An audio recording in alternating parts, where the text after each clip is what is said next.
வாங்க ஒரு கால பயணம் போலாம். ரொம்ப தூரம் இல்ல, ஒரு 2000 வருஷம் பின்னாடி. அங்க வாழ்ந்த நம்ம தமிழர்களோட குரலையே நாம நேரடியா கேட்க போறோம். அதுக்கு பேருதான் சங்க இலக்கியம். இந்த கேள்விய ஒரு நிமிஷம் பாருங்க. 2000 வருஷத்துக்கு முன்னாடியும் வாழ்க்கை எப்படி இருந்திருக்கும்? காதல், வீரம் இதெல்லாம் பத்தி அவங்க என்ன நினைச்சாங்க? இதுக்கான பதில தேடிதான் நாம இந்த பயணத்தையே ஆரம்பிக்கிறோம். வாங்க அந்த உலகத்துக்குள்ள எட்டி பார்க்கலாம். நாம தேடுற பதில் அது இங்கேதான் இருக்கு, சங்க இலக்கியத்துல. இது வெறும் பாட்டு, கவிதைன்னு மட்டும் நினைச்சிடாதீங்க. இது ஒரு முழு காலகட்டத்தோட ஆன்மா, அவங்களோட மூச்சு காத்து. சரி, இப்போ இந்த சங்க இலக்கியம்ங்கிற பெரிய கடல்ல நாம என்னென்ன பார்க்க போறோம்னு ஒரு சின்னதா பார்த்துடலாம். முதல்ல சங்க இலக்கியம்னா என்னன்னு ஒரு அறிமுகம். அப்புறம் அதோட 2 பெரிய பிரிவுகள், 8 தொகை 10 பாட்டு. அதையும் தாண்டி இதை எழுதின புலவர்கள் யாரு, அவங்க உலகம் எப்படி இருந்துச்சு, அவங்க கவிதைகள்ல அகம் புறம்னு 2 விஷயத்த பத்தி பேசுறாங்க, அது என்னன்னு பாப்போம். கடைசியா இத்தனை வருஷம் கழிச்சோம் நாம ஏன் இத பத்தி பேசணும்னு தெரிஞ்சுக்கலாம். சரி, முதல்ல நாம அந்த பெரிய லைப்ரரிக்குள்ள போலாம். அதாவது சங்க இலக்கியம்ங்கிற அந்த பிரம்மாண்டமான நூலகம். இதுல 2 முக்கியமான பிரிவுகள் இருக்கு. ஒன்னு 8 தொகை. இத நீங்க ஒரு பூங்கொத்து மாதிரி கற்பனை பண்ணிக்கோங்க. வெவ்வேறு புலவர்கள் எழுதின சின்ன சின்ன பாடல்களை ஒரே மாதிரியான கரு இருக்கிறதால ஒன்னா சேர்த்து தொகுத்து வச்சிருக்காங்க. இன்னொன்னு 10 பாட்டு. இதுல 10 நீளமான பாடல்கள் இருக்கும். ஒவ்வொன்னுமே ஒரு தனி காவியம் மாதிரி. அப்போ இந்த லைப்ரரி எவ்வளவோ பெருசுன்னு யோசிச்சு பாருங்க. மொத்தம் 2381 பாடல்கள். அப்பா, இது ஏதோ ஒரு 2-3 பேர் எழுதினதில்ல. இது ஒரு முழு சமுதாயமே சேர்ந்து உருவாக்கின ஒரு இலக்கிய பொக்கிஷம்.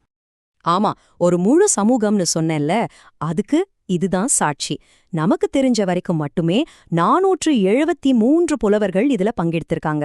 யோசிச்சு பாருங்க, அந்த காலத்துல எவ்ளோ பெரிய ஒரு இலக்கிய இயக்கமா இது இருந்திருக்கணும். சரி, இந்த 473 பேர், இவங்கெல்லாம் யாரு? பெரிய பெரிய ராஜாக்களா, இல்ல படிச்ச அறிஞர்களா மட்டும்தானா? அவங்க எங்கிருந்து வந்தாங்க? இங்கேதான் ஒரு பெரிய ஆச்சரியமே இருக்கு. இத எழுதினது அரசர்களும் அறிஞர்களும் மட்டும் இல்ல, சமூகத்தோட எல்லா மட்டத்துல இருந்தும் புலவர்கள் வந்திருக்காங்க. ராஜாக்கள், குறுநில மன்னர்கள் ஒரு பக்கம்னா, இன்னொரு பக்கம் வணிகர்கள், விவசாயிகள், ஏன் குயவர்கள், கொல்லர்கள் வரைக்கும் கவிதை எழுதியிருக்காங்க. அதனாலதான் இது உண்மையிலேயே மக்களோட இலக்கியம்னு சொல்றோம். இன்னொரு விஷயம் இருக்கு, இது இன்னும் பெரிய ஆச்சரியம். இத்தனை புலவர்கள்ல பெண்களும் இருந்திருக்காங்க. 1-2 பேர் இல்ல, நமக்கு தெரிஞ்சே குறைஞ்சது 40 பெண் புலவர்கள்.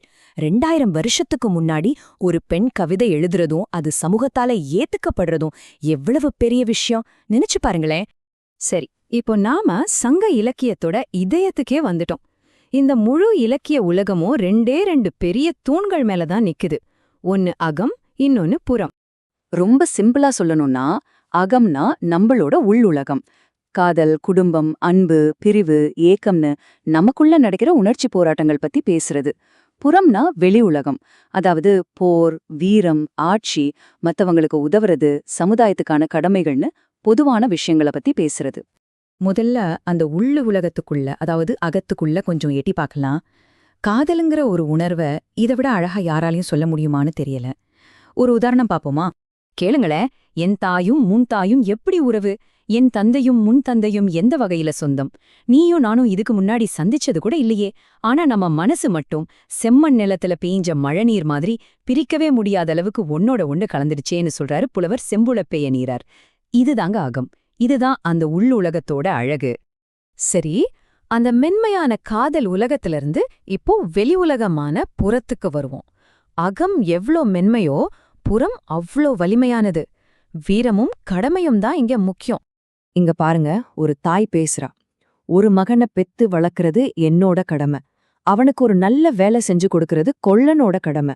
அந்த வேலை ஏந்தி போர்க்களத்துல ஜெயிக்கிறது ராஜாவோட கடமை. ஆனா போர்க்களத்துல நின்னு அந்த வேலை வச்சு சண்டையிட்டு ஜெயிச்சு திரும்பி வர்றது அது என் மகனோட கடமைன்னு சொல்றாங்க.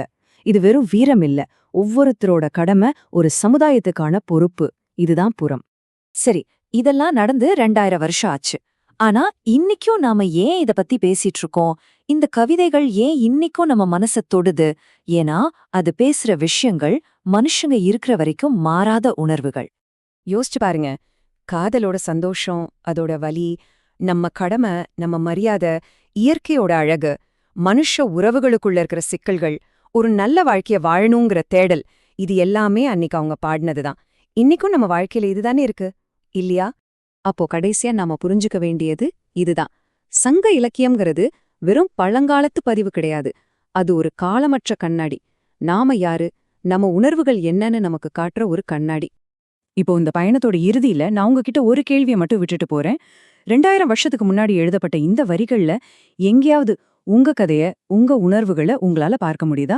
யோசிச்சு பாருங்க.